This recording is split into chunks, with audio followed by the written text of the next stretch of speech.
Já estamos, né? Muito bem. Boa tarde, Maringá. Hoje nós vamos prosseguir com a nossa série de reflexões sobre 2020. O Fato Maringá criou essa série aqui praticamente há 4 ou 5 dias e a gente quer levar esse trend aí até o final do ano para fazer uma análise, né? E para deixar marcado também para a história como cada pessoa e como cada linha de pensamento atravessou esse ano, sofreu as mesmas dificuldades e que leitura se fez a respeito disso. Até agora, como eu dizia, a gente já conversou com o professor Reginaldo Benedito Dias, que é doutor em História na Universidade Estadual de Maringá, com o vice-reitor da UEM também, o Ricardo Dias, e com o teólogo pastor Jacó Vieira, da Igreja Missionária Central.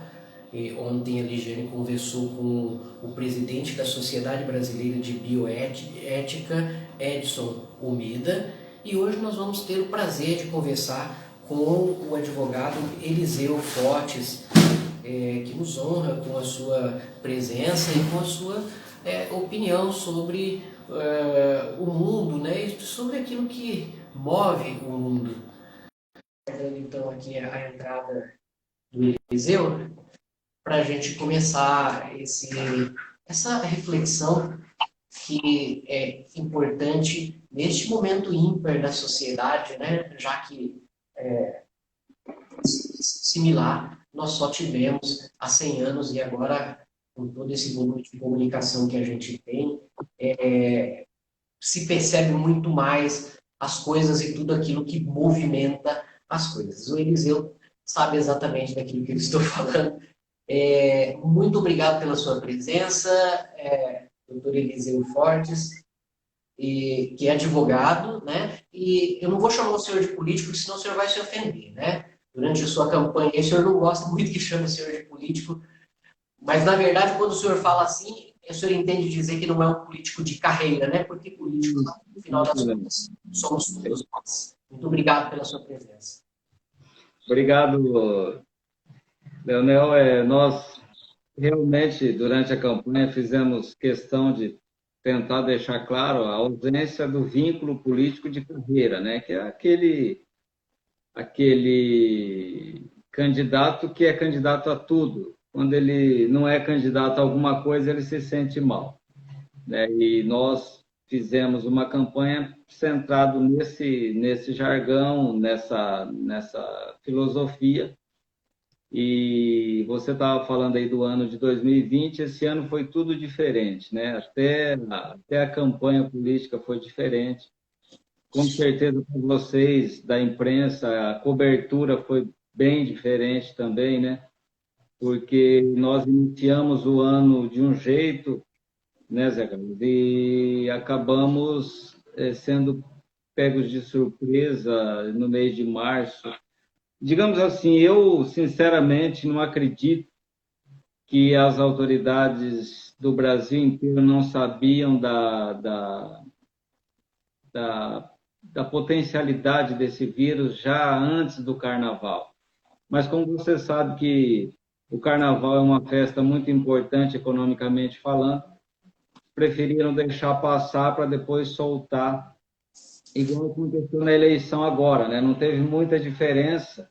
Nas 2 últimas semanas antes da eleição, você viu que a coisa abriu, todo mundo na rua, bandeirando, né? O centro de Maringá estava impossível de se caminhar nos dias de sábado, por exemplo. Era gente com bandeira, gente abraçando, pegando na mão. Eliseu, nesse sentido aí, vou puxar um pouquinho a sardinha para o Fato Maringá, porque nós não deixamos em nenhum momento de dizer como estavam as coisas e de dizer que havia uma flexibilidade não escrita em um determinado momento, que foram esses 45 dias aí de campanha eleitoral, né? Agora, uma outra percepção que eu tenho, veja, se as autoridades sabiam, como é que nós fomos pegos assim tão crus, né? Quando essa pandemia começou lá em março, na verdade, ela já havia começado há muito antes, né? nós vimos que houve um desespero, alguém correndo para fechar a cidade, outros entendendo o fenômeno de forma diferente, e aí a coisa ganhou proporção ideológica e a gente pedalou muito, né, para trás, inclusive, para depois começar a andar. Como é que a gente analisa tudo isso, né? Olhando aí para trás, mas vivendo o presente ainda, né? Essa que é a realidade. No meu modo de ver, Zé Carlos, nós estamos enfrentando algo novo e na nossa mente a gente achava que já sabia de tudo, né? Então, como se, você pode ver, a Covid, em cada um, parece que ela dá uma reação diferente. Isso sem contar que o medo foi utilizado como instrumento de política pública. Medo, terror. Aqui em Maringá, por exemplo, eu não canso de falar, no início da pandemia, naquela época que se fechou tudo, tal, a gente tinha 120 leitos de enfermaria exclusivo para a Covid do SUS, né? 120 leitos do SUS de enfermaria. E hoje nós temos 87, salvo erro. Quer dizer, a coisa está piorando e os leitos estão diminuindo. Nós tínhamos 75 leitos de UTI exclusivos para o SUS, e agora nós temos 65. Quer dizer, como que a gente consegue dizer que as coisas é para todo mundo ficar em casa, porque os hospitais estão superlotados e os políticos começam a tirar os leitos exclusivos para a Covid? Então, você vê, a gente está vivendo um período da história onde a gente tem tanta informação e nunca, talvez nunca na história do mundo, nós tenhamos tido tanta informação e não sabemos o que fazer com ela. A gente liga a TV, fala uma coisa, lê na internet, fala outra coisa, se o blog, se o portal é de esquerda, a informação é uma, se é de direita, a informação é outra.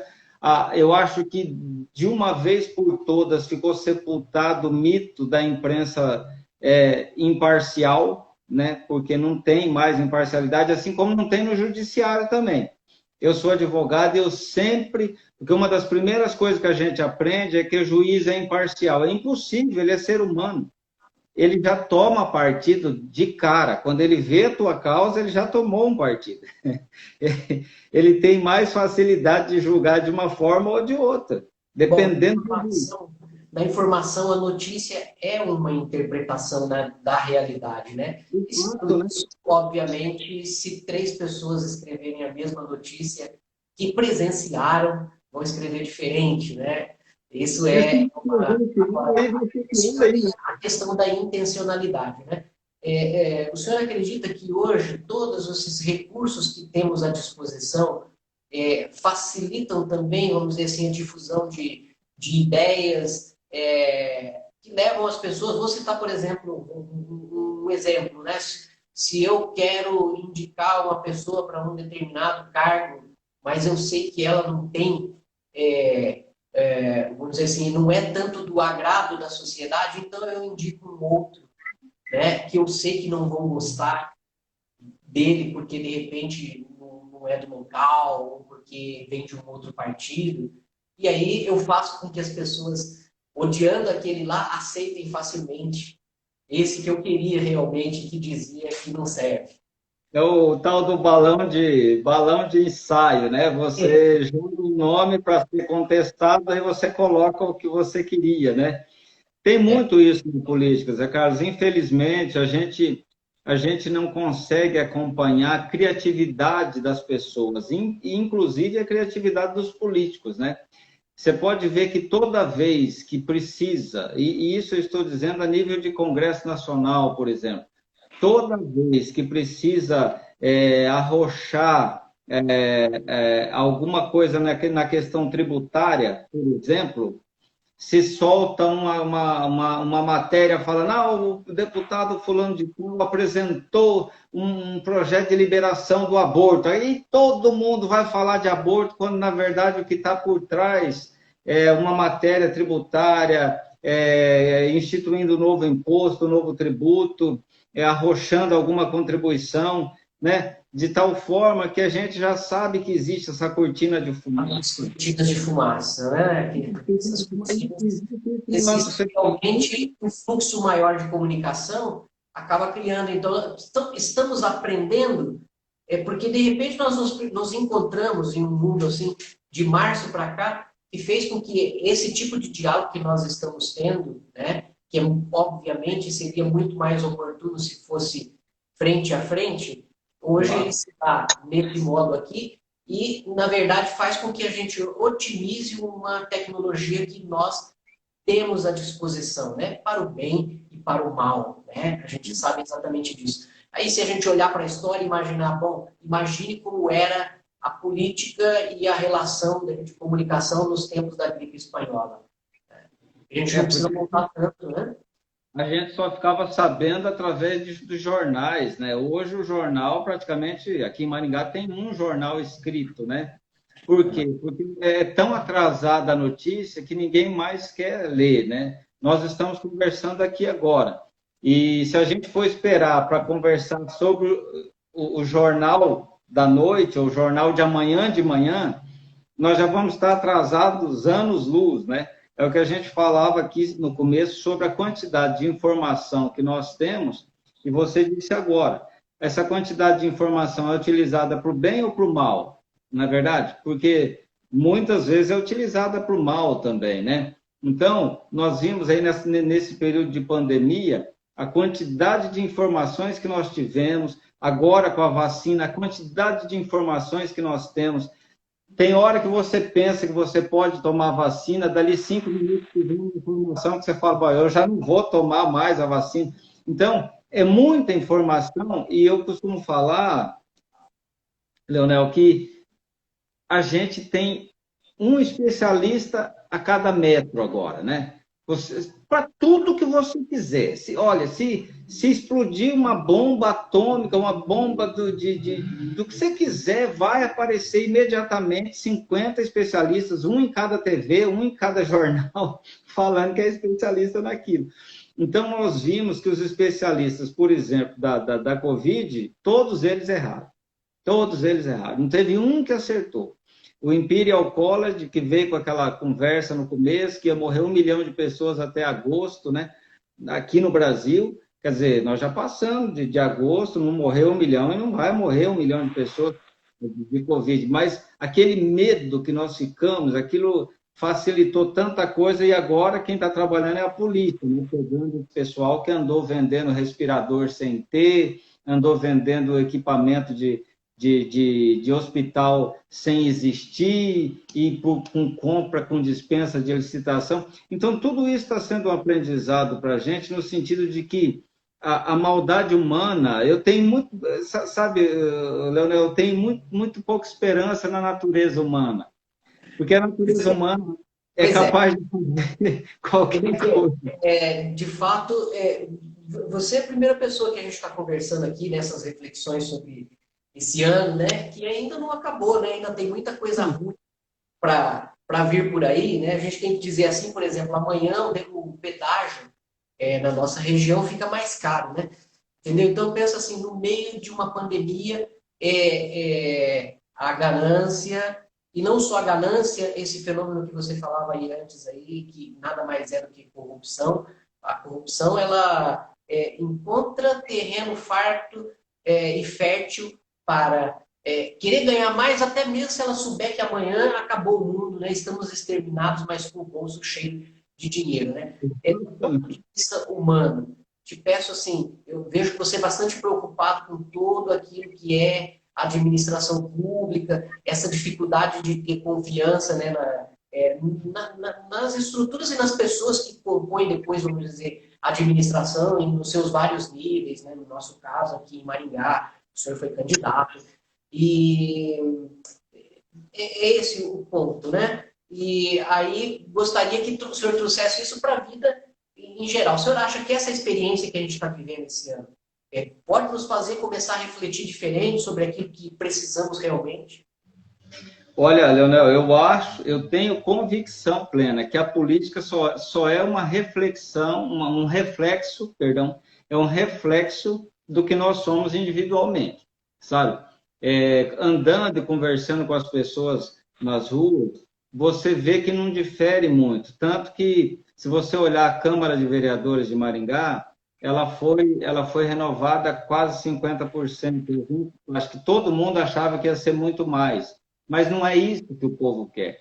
Então, nós temos essa dificuldade, trazendo para a vida normal o que as pessoas querem é arrumar a vida delas, independente da vida dos outros. Se ela tiver alguma vantagem, se a pessoa tiver alguma vantagem individual, se for preciso vender o voto, vender, digamos Você assim, está né? dizendo que nós, como população, não temos a coesão de uma nação? Não, não temos. Realmente não temos. Aqui a gente tem a vontade de conseguir para nós ou para nossa família aquilo que nós achamos que nós devemos conseguir, independente de pensar no Brasil. Se você pensar, Leonel, aquele povão que saiu na rua pedindo o impeachment da Dilma, aquele povo de verde e amarelo, aquilo acabou tudo. Acabou. Não existe mais. Cadê aquele povo? Cadê aquele pessoal? Cadê aquela unidade que teve só naquele momento e, de repente, o movimento, principalmente o movimento conservador, eu falo porque eu sou conservador, o movimento conservador ele se trincou em tantos egos, sabe? Nós aqui em Maringá, no Paraná e no Brasil, nós estamos vivendo dentro do movimento da direita, a esquerda é mais unida. A esquerda é mais unida. Mas o movimento da direita é uma guerra de egos. Nós temos que consertar isso aí. Nós não conseguimos fazer, Leonel, por exemplo, o povo sair de casa para ir votar. Aqui em Maringá, 83 mil pessoas não tiveram a coragem de sair de casa para ir votar. E é uma coisa que você faz com 10, 15 minutos, né? Então, você veja bem, nós falhamos, eu não gosto de falar que eu sou político de carreira, porque foi a primeira vez que eu fui candidato, mas nós que éramos candidatos falhamos nesse sentido, de dar ao povo o desejo de mudança, ou o desejo de dizer, eu vou dar uma chance para esse candidato aqui, porque ele vai fazer diferente. Nós não conseguimos fazer isso. Então, 83 mil pessoas, que mudaria completamente o resultado da eleição, não teve a coragem de levantar do sofá e votar. Então, isso é uma coisa que eu também me incluo, trago um pouco dessa culpa para mim. Eu não era candidato sozinho, da oposição, evidentemente, mas nós, da oposição, falhamos miseravelmente nesse sentido, de não dar ao povo uma esperança, uma expectativa de que algo pudesse mudar. Até porque me parece que o povo já não acredita mais que algo possa ser feito. Então, a gente está assim, deixa o que está aí mesmo, deixa, já que é para ficar assim, que fique. E nós podemos mudar, poderíamos e poderemos, basta que nós tenhamos essa convicção e essa vontade de mudar. Mas, nessa eleição, ficou comprovado que já não é mais igual à eleição de 2018, que a internet elegeu Jair Bolsonaro, né? E que o povo achou que ia ser na base da internet, Leonel. Não foi, não. Não foi, não. Infelizmente foi, né, na base da internet, vamos dizer assim, e diante de toda essa situação, né, que se esperava, né, óbvio que todo candidato esperava poder ter contato com o eleitor para poder explicar aquelas ideias que na televisão, por mais tempo que um candidato tenha, vamos dizer, como o Ulisses, que é o prefeito, tinha, e comparando com o tempo que o senhor tinha, aí fica impossível mesmo, mas a absorção em casa a gente sabe aqui nem que é zero, né? Então, quer dizer, precisa mesmo bater perna, bater papo, conversar com as pessoas para poder explicar as ideias. O senhor acredita que as suas ideias foram mal compreendidas ou não conseguiram nem chegar, porque tamanha é a desproporcionalidade, às vezes, até da oferta que a gente tem à disposição? Leonel, olha, eu fiquei assim, embasbacado de saber o tanto de pessoas, talvez, eu não sei se vocês, do Fato Maringá, têm essa percepção, porque a gente tende a ser enganado pelo meio que a gente vive, né? O pessoal do Twitter acha que o mundo é o Twitter. O pessoal do Instagram acha que o mundo é o Instagram. O São pessoal as do bolhas, né? São as bolhas. as bolhas, exatamente isso que eu ia falar. É É. incrível o tanto de gente que não tem nada. Não tem Facebook, não tem Instagram, não tem Twitter. Ele tem, quando muito, WhatsApp. E outra coisa que eu descobri também é que a maioria das pessoas não lê mensagem de grupo de WhatsApp. Eles passam assim, se interessar muito, eles abrem uma mensagem, sabe? É. Porque você abre um grupo de WhatsApp, tem 130 mensagens, você não vai ficar olhando uma por uma, né? Então, por incrível que possa parecer, eu aprendi isso na campanha. Eu também achava, eu tinha essa convicção, não dá para andar, mas dá para chegar através da internet. Não dá, não dá. Você chega num número muito. Você chega num número grande, evidentemente, de pessoas, mas não a totalidade. E na democracia é uma pessoa, um voto. Então, o voto daquele que não tem internet vale tanto quanto o que tem. E daí você descobre que muitas pessoas, por exemplo, eu andava na rua, quando eu estava só na internet, era uma coisa. Depois que comecei a aparecer na televisão, com 14 segundos, você veja bem, 14 segundos eu tinha. O pessoal fala, eu te vi na TV. Então, outra crença que eu achava que o povo não assistia mais televisão. Porque a gente praticamente não assiste. Vou te falar a verdade, eu não assisto mais TV. Não dá para assistir mais, né? Para que assistir televisão se a gente já está informado? Então, você não tem mais negócio de assistir jornal. Eu achava, não tem isso que as pessoas Mas, conheciam. sabe, Eliseu, na verdade, esse assistir aí, muitas vezes a pessoa realmente se lembra de ter visto, né, de tê-lo visto na televisão, mas isso não significa, na verdade, assistir, né? Nos anos 80 havia aquela experiência, os cinemas faziam experiências comerciais, colocando um ou dois frames de produtos dentro dos filmes, né? Isso depois foi proibido, né? E depois se faziam enquetes na saída dos cinemas e perguntavam para as pessoas o que elas queriam, e muitos diziam, agora estou pensando em tomar uma Coca-Cola, ou comer. E eram justamente esses frames que estavam dentro, né? E, portanto, né, ainda estamos ainda nessa sociedade, né, da imagem, mas da pouca absorção da informação. Isso aí é inevitável, é assim mesmo. A questão é como é que nós vamos administrar tudo isso que a gente já tinha na mão e a gente usava amadoramente, e agora nós estamos tendo que usar ela de repente, tudo, toda essa tecnologia para transformar o mundo. Nós vimos, por exemplo, muitos professores, muitas pessoas resistentes a usar esse meio para ensinar e que no final das contas foram obrigadas pela própria natureza, não, o ensino agora vai ter que ser um pouco remoto, né? Vamos superar tabus, vamos ser mais práticos. Qual a sua esperança e sua perspectiva? Eu não tenho tanta esperança no ensino remoto por hora, porque tem muita gente que. Você sabe, Leonel, falando a verdade aqui para você, abrindo o coração. Tem muita gente que não tem condição de ter um ensino remoto por falta de tecnologia. E tem outro tanto que não quer ter. Sabe aquelas pessoas que falam, não deu, eu fui ligar a internet, não deu, caiu. Aí tem aluno assim, sabe? Tem muito aluno assim. E quanto aos alunos mais novos, eu tenho, sim, quase que uma convicção. A gente estava falando de especialista em tudo quanto é área, eu não sou especialista nisso, mas eu tenho quase que uma convicção de que o aluno novinho, ele tem que ter uma aula presencial, sabe? Ou ele tem aula presencial na escola, ou ele tem os pais que têm condição de passar para ele o conteúdo. Porque você sabe que não é fácil educar a criança, não. Até tem um pessoal que tá ganhando corpo no Brasil, que é o pessoal que defende o homeschooling, né, que é o ensino em casa, que não precisa ir na escola. Mas os pais que são defensores do homeschooling, eles têm que fazer um verdadeiro sacerdócio da vida deles. Porque tem que parar de trabalhar e tem que se dedicar integralmente à educação do filho. Não é fácil. Então, tem muitas famílias que não têm a mínima condição. Eu estava até brincando outro dia, falar, mas criancinha, você vai aprender lá a raiz quadrada de novo. Vai você ensinar lá. Você tem que aprender, a gente não lembra mais, né? Você tem que aprender ali para depois ensinar. Por quê? Porque tem método, tem tudo, né? Daí a criança fica olhando para a cara do pai e com a mãe e fala, e agora, o que eu vou fazer? A professora falou, eu tenho que ir lá.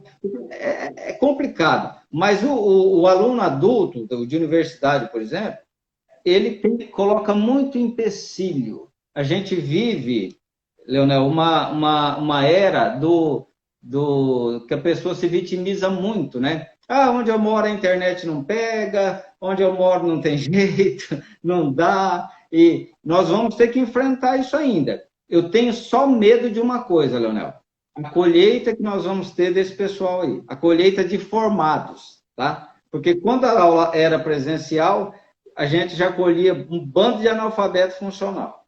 Agora, quando a aula está sendo remota e que o professor tem que ficar dando trabalhinho para a pessoa passar de ano, vamos falar claro que é um negócio, é para passar.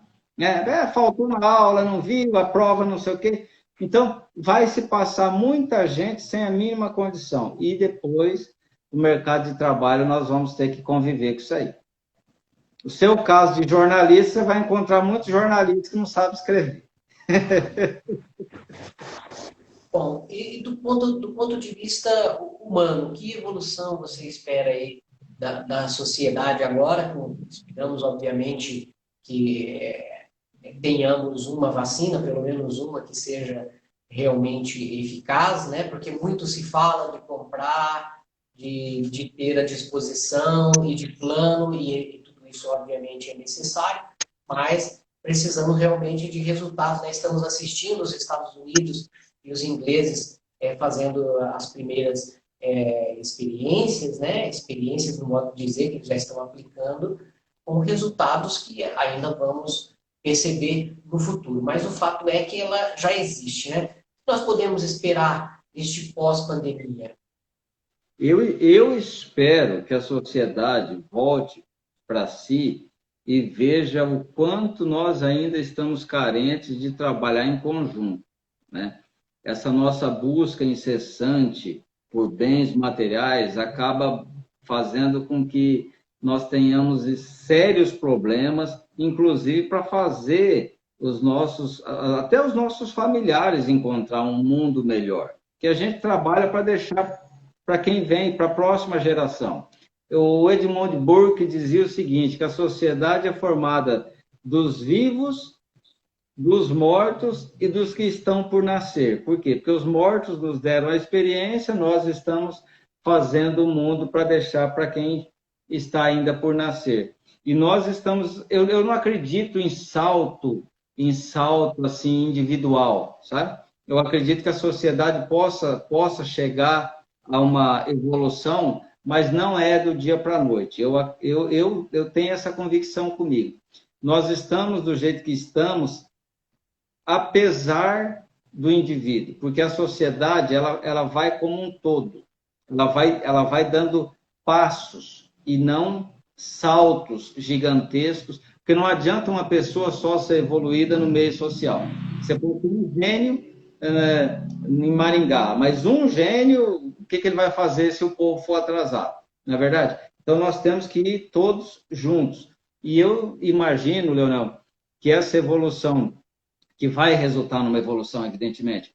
Toda essa dificuldade que nós estamos passando vai resultar numa evolução, mas vai resultar numa evolução que nós vamos colher os frutos ainda em 10, sei lá, 20 anos, porque apesar de todas essas questões que nós estamos vivendo, de politização, de vacina, já tem, não tem, quando que vai chegar, quando chegar, você vai ver o brigueiro que vai dar. O Dória fica falando lá em São Paulo, todo mundo vai poder vir vacinar aqui. Se acontecer isso realmente, vai todo mundo para São Paulo, cara.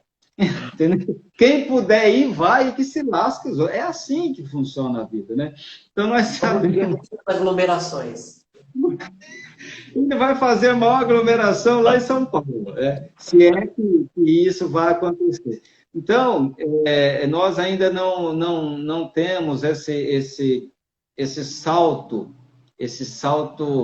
evolutivo de falar, não, vamos fazer de tal modo que todo mundo se proteja. Não, nós estamos ainda na seguinte situação. Eu estando vivo, o resto que se dane, é mais ou menos por aí que a população pensa. Até porque nós estamos desde março enfrentando uma restrição atrás da outra e nós não estamos vendo o número baixar, né, de contaminados. Então, isso também é uma coisa que a gente aprendeu, que quando se fala uma coisa que não pode fazer, você faz e não dá resultado, então a população tende a fazer o inverso. Você deve ter visto o que aconteceu lá em Búzios agora, né? Há poucos dias. A população se revoltou. E não custa acontecer isso no Brasil inteiro agora, no final do ano. Muito bem, Eliseu, agradeço muito a sua participação.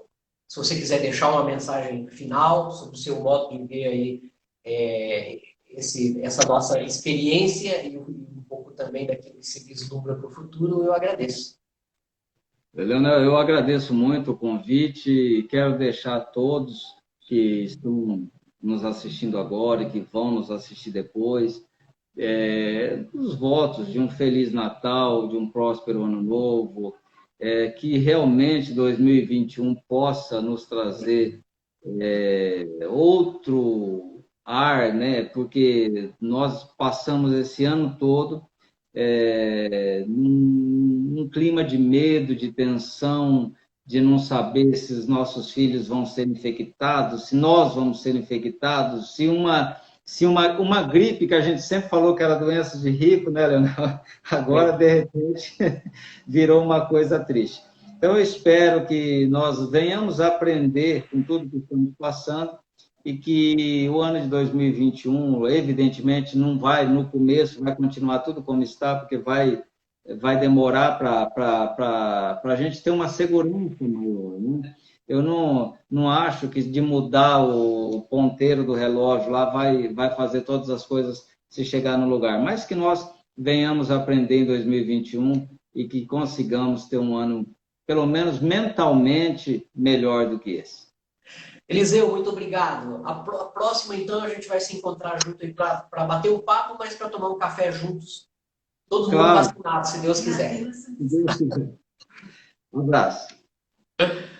Ok, pessoal. Então, nós estamos apresentando para vocês, nessa série de reflexões sobre esse terrível ano de 2020, em todos os sentidos, né? Ideias de pessoas, de amigos e de pensadores da nossa cidade, não necessariamente da mesma linha ideológica ou de escola.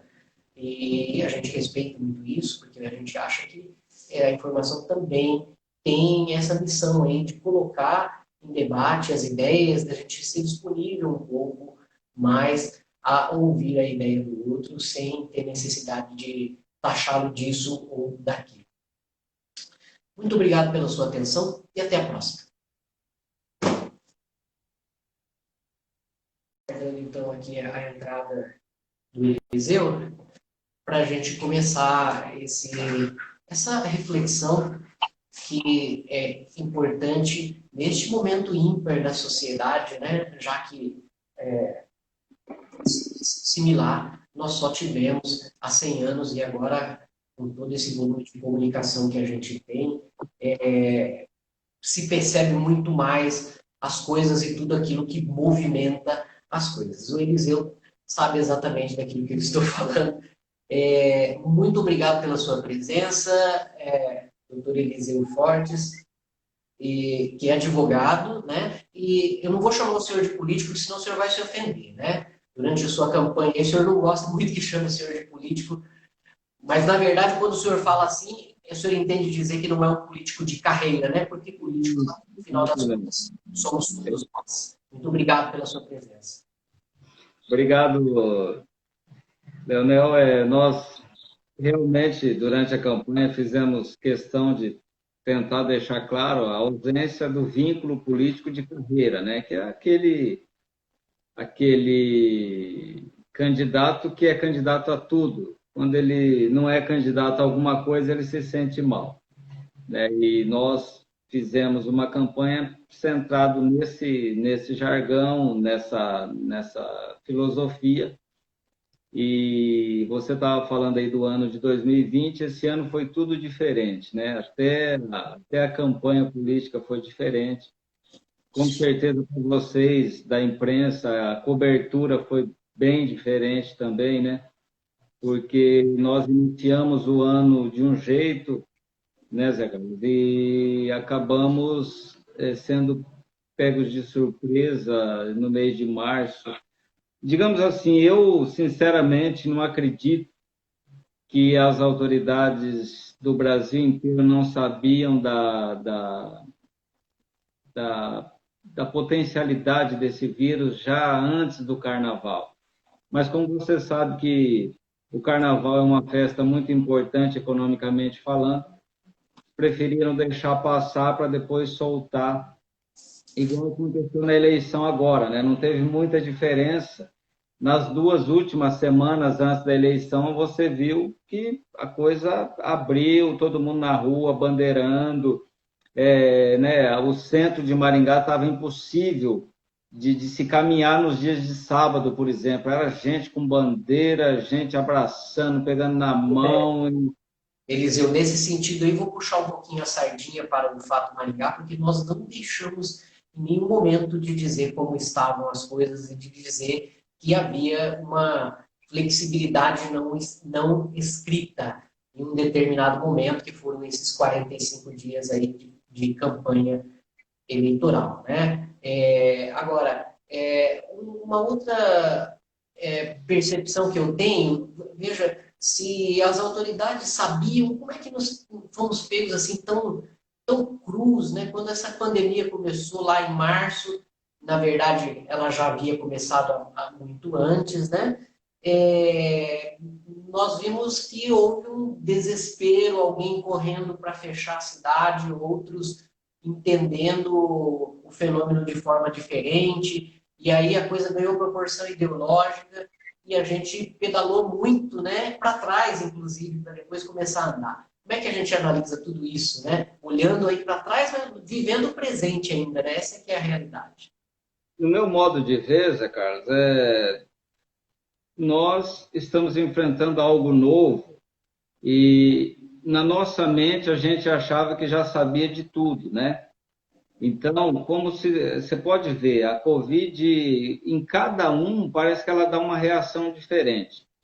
Isso sem contar que o medo foi utilizado como instrumento de política pública. Medo, terror. Aqui em Maringá, por exemplo, eu não canso de falar, no início da pandemia, naquela época que se fechou tudo e tal, a gente tinha 120 leitos de enfermaria exclusivo para a Covid do SUS, né? 120 leitos do SUS de enfermaria. E hoje nós temos 87, salvo erro. Quer dizer, a coisa está piorando e os leitos estão diminuindo.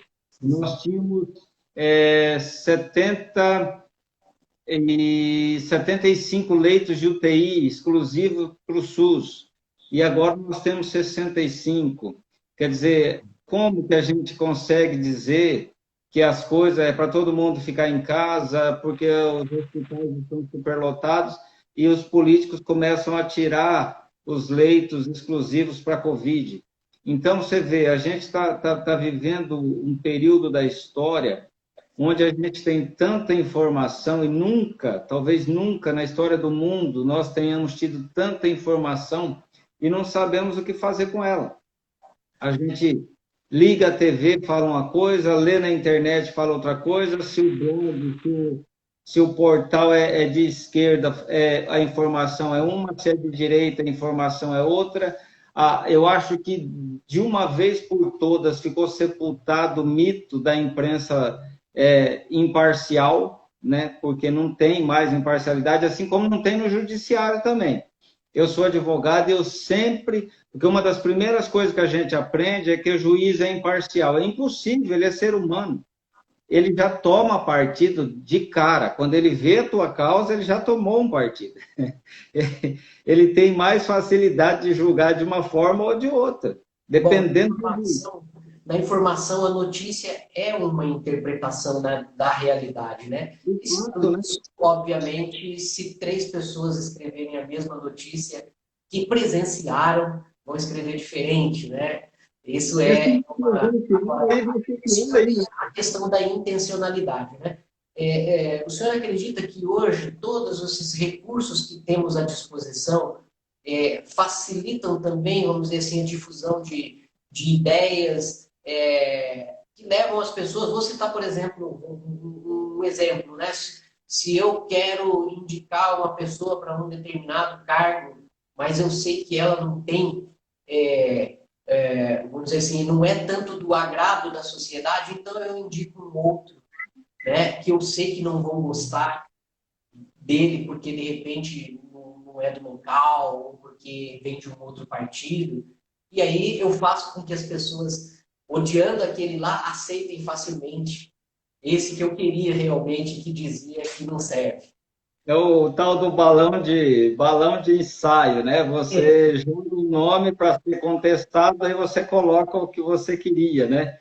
Tem muito isso em política, Zé Carlos. Infelizmente, a gente não consegue acompanhar a criatividade das pessoas, inclusive a criatividade dos políticos, né? Você pode ver que toda vez que precisa, e isso eu estou dizendo a nível de Congresso Nacional, por exemplo, toda vez que precisa arrochar alguma coisa na questão tributária, por exemplo, se solta uma matéria falando, o deputado fulano de tal apresentou um projeto de liberação do aborto. Aí todo mundo vai falar de aborto, quando na verdade o que está por trás é uma matéria tributária, instituindo um novo imposto, um novo tributo, arrochando alguma contribuição, né? De tal forma que a gente já sabe que existe essa cortina de fumaça. As cortinas de fumaça, né? Essas cortinas, existe realmente um fluxo maior de comunicação, acaba criando. Então, estamos aprendendo, porque de repente nós nos encontramos em um mundo assim, de março para cá, que fez com que esse tipo de diálogo que nós estamos tendo, né? Que obviamente seria muito mais oportuno se fosse frente a frente, hoje ele está nesse modo aqui e, na verdade, faz com que a gente otimize uma tecnologia que nós temos à disposição, né? Para o bem e para o mal, né? A gente sabe exatamente disso. Aí, se a gente olhar para a história e imaginar, bom, imagine como era a política e a relação de comunicação nos tempos da gripe espanhola.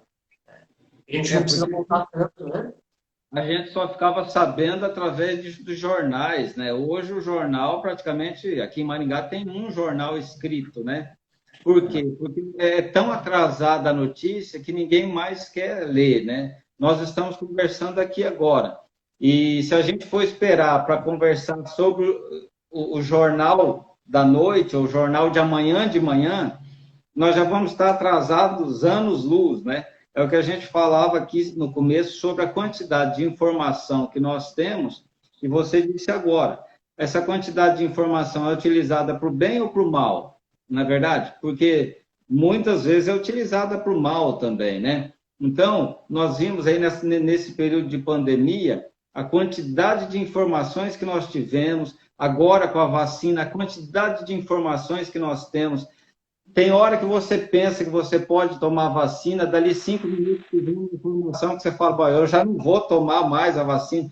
Então, é muita informação e eu costumo falar, Leonel, que a gente tem um especialista a cada metro agora, né? Para tudo que você quiser. Olha, se explodir uma bomba atômica, uma bomba do que você quiser, vai aparecer imediatamente 50 especialistas, um em cada TV, um em cada jornal, falando que é especialista naquilo. Então, nós vimos que os especialistas, por exemplo, da Covid, todos eles erraram. Todos eles erraram. Não teve um que acertou. O Imperial College, que veio com aquela conversa no começo, que ia morrer 1 milhão de pessoas até agosto, né? Aqui no Brasil, quer dizer, nós já passamos de agosto, não morreu 1 milhão e não vai morrer 1 milhão de pessoas de Covid, mas aquele medo que nós ficamos, aquilo facilitou tanta coisa e agora quem está trabalhando é a polícia, né? Pegando o pessoal que andou vendendo respirador sem ter, andou vendendo equipamento de de hospital sem existir, e com compra, com dispensa de licitação. Então, tudo isso está sendo um aprendizado para a gente, no sentido de que a maldade humana, eu tenho muito, sabe, Leonel, eu tenho muito pouca esperança na natureza humana, porque a natureza humana é capaz de fazer qualquer coisa. De fato, você é a primeira pessoa que a gente está conversando aqui nessas reflexões sobre esse ano, né? Que ainda não acabou, né? Ainda tem muita coisa ruim para vir por aí, né? A gente tem que dizer assim, por exemplo, amanhã o pedágio na nossa região fica mais caro, né? Entendeu? Então, pensa assim, no meio de uma pandemia, a ganância, e não só a ganância, esse fenômeno que você falava aí antes, aí, que nada mais é do que corrupção. A corrupção, ela encontra terreno farto e fértil para querer ganhar mais, até mesmo se ela souber que amanhã acabou o mundo, né? Estamos exterminados, mas com o bolso cheio de dinheiro, né? Do ponto de vista humano, te peço assim, eu vejo que você é bastante preocupado com todo aquilo que é administração pública, essa dificuldade de ter confiança, né, nas estruturas e nas pessoas que compõem depois, vamos dizer, a administração nos seus vários níveis, né? No nosso caso aqui em Maringá, o senhor foi candidato, e é esse o ponto, né? E aí gostaria que o senhor trouxesse isso para a vida em geral. O senhor acha que essa experiência que a gente está vivendo esse ano pode nos fazer começar a refletir diferente sobre aquilo que precisamos realmente?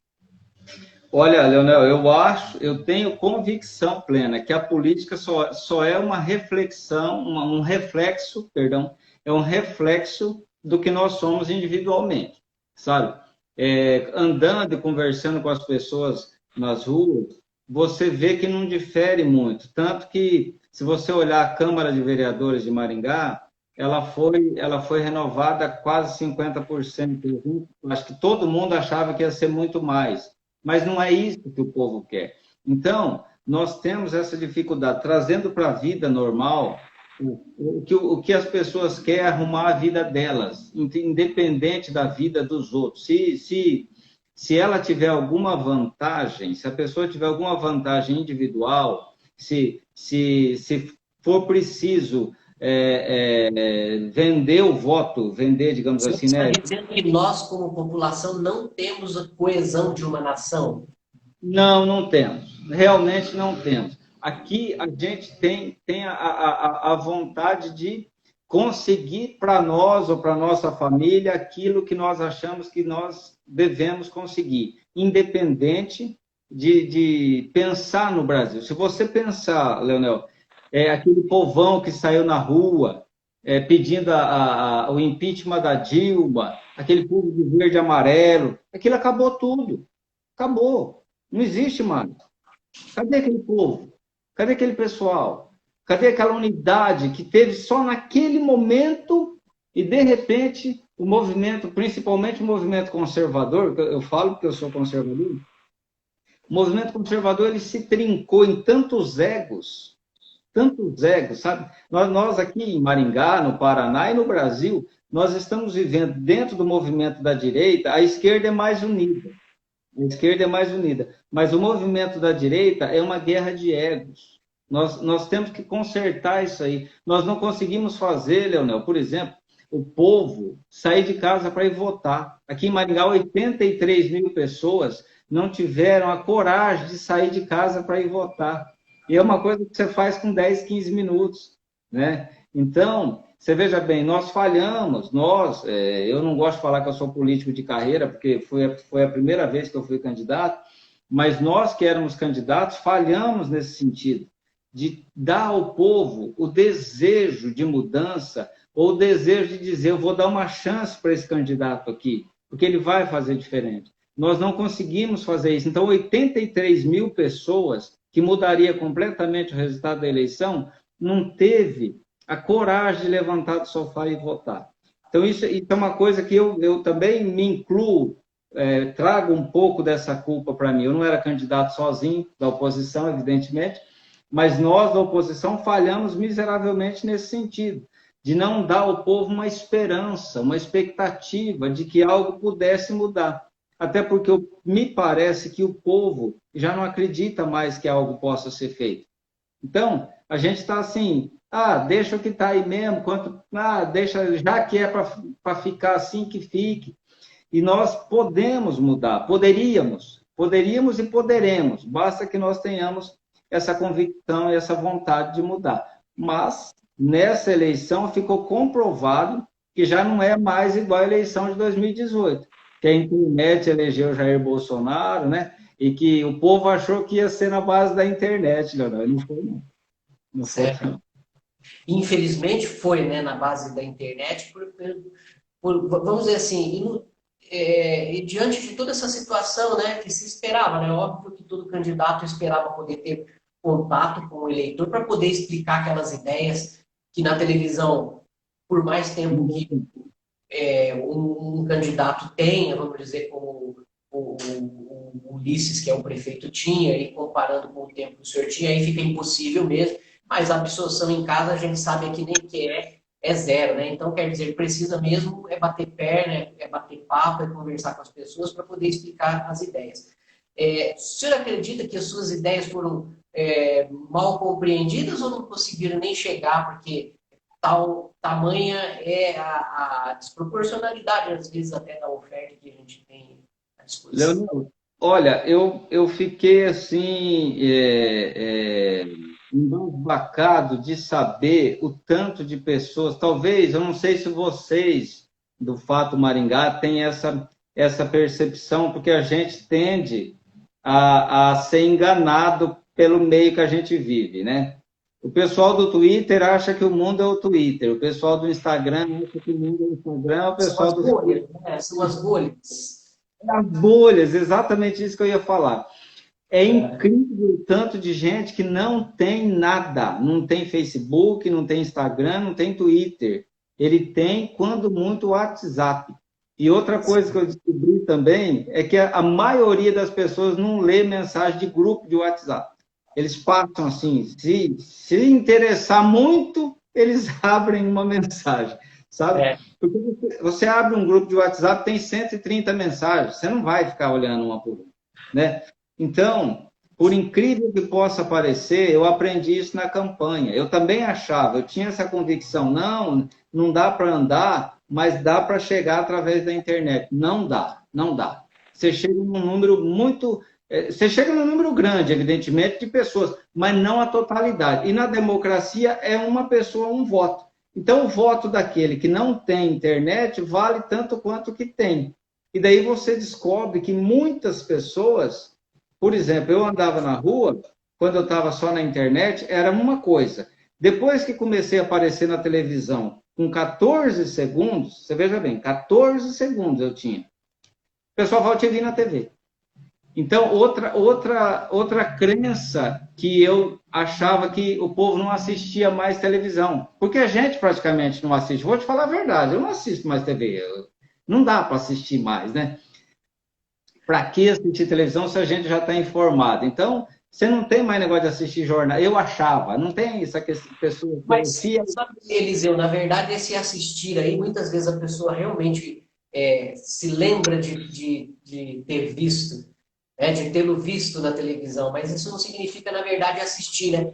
Nos anos 80 havia aquela experiência, os cinemas faziam experiências comerciais colocando 1 ou 2 frames de produtos dentro dos filmes, né? Isso depois foi proibido, né? E depois se faziam enquetes na saída dos cinemas e perguntavam para as pessoas o que elas queriam, e muitos diziam, agora estou pensando em tomar uma Coca-Cola, ou comer. E eram justamente esses frames que estavam dentro, né? E, portanto, né, ainda estamos ainda nessa sociedade, né, da imagem, mas da pouca absorção da informação. Isso aí é inevitável, é assim mesmo. A questão é como é que nós vamos administrar tudo isso que a gente já tinha na mão e a gente usava amadoramente, e agora nós estamos tendo que usar ela de repente, toda essa tecnologia para transformar o mundo. Nós vimos, por exemplo, muitos professores, muitas pessoas resistentes a usar esse meio para ensinar e que no final das contas foram obrigadas pela própria natureza. Não, o ensino agora vai ter que ser um pouco remoto, né? Vamos superar tabus, vamos ser mais práticos. Qual a sua esperança e sua perspectiva? Eu não tenho tanta esperança no ensino remoto por hora, porque tem muita gente que... Você sabe, Leonel, falando a verdade aqui para você, abrindo o coração. Tem muita gente que não tem condição de ter um ensino remoto por falta de tecnologia. E tem outro tanto que não quer ter. Sabe aquelas pessoas que falam, não, não deu, eu fui ligar a internet, não deu, caiu. Aí, tem aluno assim, sabe? Tem muito aluno assim. E quanto aos alunos mais novos, eu tenho, sim, quase que uma convicção. A gente estava falando de especialista em tudo quanto é área, eu não sou especialista nisso, mas eu tenho quase que uma convicção de que o aluno novinho, ele tem que ter uma aula presencial, sabe? Ou ele tem aula presencial na escola, ou ele tem os pais que têm condição de passar para ele o conteúdo. Porque você sabe que não é fácil educar a criança, não. Até tem um pessoal que tá ganhando corpo no Brasil, que é o pessoal que defende o homeschooling, né, que é o ensino em casa, que não precisa ir na escola. Mas os pais que são defensores do homeschooling, eles têm que fazer um verdadeiro sacerdócio da vida deles. Porque tem que parar de trabalhar e tem que se dedicar integralmente à educação do filho. Não é fácil. Então, tem muitas famílias que não têm a mínima condição. Eu estava até brincando outro dia, falar, mas criancinha, você vai aprender lá a raiz quadrada de novo. Vai você ensinar lá. Você tem que aprender, a gente não lembra mais, né? Você tem que aprender ali para depois ensinar. Por quê? Porque tem método, tem tudo, né? Daí a criança fica olhando para a cara do pai com a mãe e fala, e agora, o que eu vou fazer? A professora falou que eu tenho que ir lá. É complicado. Mas o aluno adulto, de universidade, por exemplo, ele coloca muito empecilho. A gente vive, Leonel, uma era que a pessoa se vitimiza muito, né? Onde eu moro a internet não pega, onde eu moro não tem jeito, não dá, e nós vamos ter que enfrentar isso ainda. Eu tenho só medo de uma coisa, Leonel, a colheita que nós vamos ter desse pessoal aí, a colheita de formados, tá? Porque quando a aula era presencial, a gente já colhia um bando de analfabeto funcional. Agora, quando a aula está sendo remota e que o professor tem que ficar dando trabalhinho para a pessoa passar de ano. Vamos falar claro que é um negócio. É para passar. Faltou na aula, não viu, a prova, não sei o quê. Então, vai se passar muita gente sem a mínima condição. E depois, o mercado de trabalho, nós vamos ter que conviver com isso aí. O seu caso de jornalista, você vai encontrar muitos jornalistas que não sabem escrever. Bom, e do ponto de vista humano, que evolução você espera aí da sociedade agora? Esperamos, obviamente, que tenhamos uma vacina, pelo menos uma que seja realmente eficaz, né? Porque muito se fala de comprar, de ter à disposição e de plano, e tudo isso, obviamente, é necessário, mas precisamos realmente de resultados, né? Estamos assistindo os Estados Unidos e os ingleses fazendo as primeiras experiências, né? Experiências, no modo de dizer, que eles já estão aplicando, com resultados que ainda vamos perceber no futuro. Mas o fato é que ela já existe, né? Nós podemos esperar este pós-pandemia? Eu espero que a sociedade volte para si e veja o quanto nós ainda estamos carentes de trabalhar em conjunto, né? Essa nossa busca incessante por bens materiais acaba fazendo com que nós tenhamos sérios problemas, inclusive para fazer até os nossos familiares encontrar um mundo melhor, que a gente trabalha para deixar para quem vem, para a próxima geração. O Edmund Burke dizia o seguinte, que a sociedade é formada dos vivos, dos mortos e dos que estão por nascer. Por quê? Porque os mortos nos deram a experiência, nós estamos fazendo o mundo para deixar para quem está ainda por nascer. E nós estamos... Eu não acredito em salto assim, individual, sabe? Eu acredito que a sociedade possa chegar a uma evolução, mas não é do dia para a noite. Eu tenho essa convicção comigo.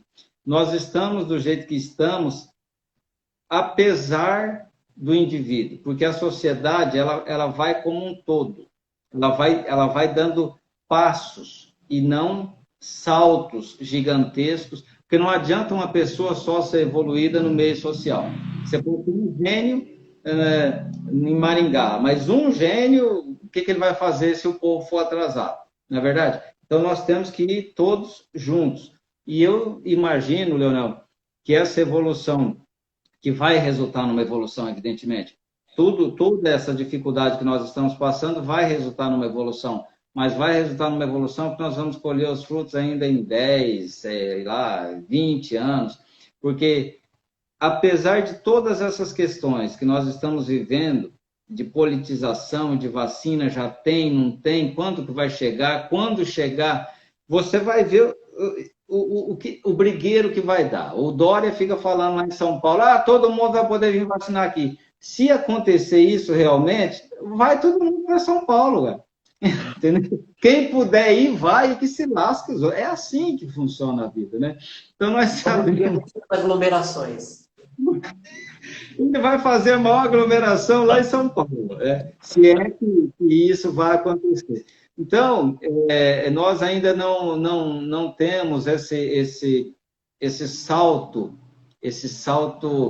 evolutivo de falar, não, vamos fazer de tal modo que todo mundo se proteja. Não, nós estamos ainda na seguinte situação. Eu, estando vivo, o resto que se dane, é mais ou menos por aí que a população pensa. Até porque nós estamos desde março enfrentando uma restrição atrás da outra e nós não estamos vendo o número baixar, né, de contaminados. Então, isso também é uma coisa que a gente aprendeu, que quando se fala uma coisa que não pode fazer, você faz e não dá resultado, então a população tende a fazer o inverso. Você deve ter visto o que aconteceu lá em Búzios agora, né? Há poucos dias. A população se revoltou. E não custa acontecer isso no Brasil inteiro agora, no final do ano. Muito bem, Eliseu, agradeço muito a sua participação. Se você quiser deixar uma mensagem final sobre o seu modo de ver aí essa nossa experiência e um pouco também daquilo que se vislumbra para o futuro, eu agradeço. Leonel, eu agradeço muito o convite e quero deixar a todos que estão nos assistindo agora e que vão nos assistir depois, os votos de um Feliz Natal, de um próspero Ano Novo, que realmente 2021 possa nos trazer outro ar, né? Porque nós passamos esse ano todo num clima de medo, de tensão, de não saber se os nossos filhos vão ser infectados, se nós vamos ser infectados, se uma gripe que a gente sempre falou que era doença de rico, né, Leonel? Agora, de repente, virou uma coisa triste. Então, eu espero que nós venhamos a aprender com tudo que estamos passando e que o ano de 2021, evidentemente, não vai, no começo, vai continuar tudo como está, porque vai demorar para a gente ter uma segurança maior, né? Eu não acho que de mudar o ponteiro do relógio lá vai fazer todas as coisas se chegar no lugar, mas que nós venhamos a aprender em 2021 e que consigamos ter um ano, pelo menos mentalmente, melhor do que esse. Eliseu, muito obrigado. A próxima, então, a gente vai se encontrar junto para bater um papo, mas para tomar um café juntos. Todo mundo vacinado, se Deus quiser. Um abraço.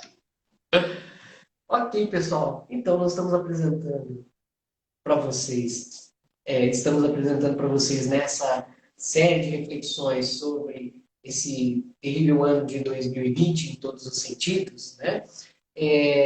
Ideias de pessoas, de amigos e de pensadores da nossa cidade, não necessariamente da mesma linha ideológica ou de escola.